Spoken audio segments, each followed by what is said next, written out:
Und das erste Gutzle handelt von einem italienischen Weltstar. Das war das allererste Gutzle, das ich gemacht habe. Einem italienischen Weltstar namens Eros Ramazzotti. Aber dieser Eros Ramazzotti heißt eigentlich Kurt Scheible, hat er eigentlich geheißen. Und der kommt aus Scheuneich. Bei Steunerbrunn ist der geboren.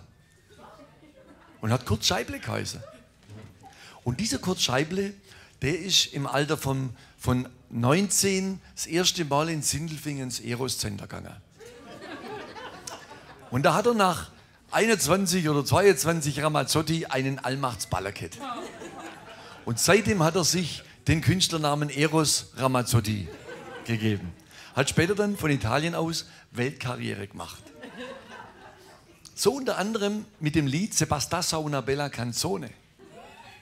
Aber dieses Lied, Se bastasse una bella canzone, ist eigentlich in der Krone in Steunerbrunn entstanden. Das wissen die wenigsten Leute. Auf jeden Fall folgende Situation. Der Eros Ramazzotti hat eine Freundin gehabt, die hat Simone geheißen. Die war aus Steunerbrunn. Und der Eros Ramazzotti wollte der Simone eine Freude machen und hat sie eingeladen in die Krone nach Steunerbrunn zum Essen. Er wollte ihre Freude machen. Jetzt kommen die beiden in die Krone rein und die Simone guckt total komisch. Guckt total irritiert. Irgendwas schien ihr nicht zu passen. Irgendwas hat ihr nicht passt. Worauf der erste Welthit, der erste Gutzle entstanden ist, aus dem dann später der Welthit wiederum entstanden ist, Se bastasse una bella canzone, aber in dem Fall heißt es natürlich anders, weil es war ja ein Steunerbrunn. Also kurz sieht, wie die Simone guckt und sagt: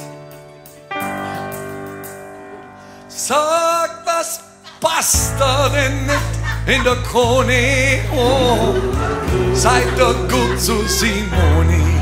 Sag, was passt da denn nicht in der Krone? Dankeschön, das war's schon.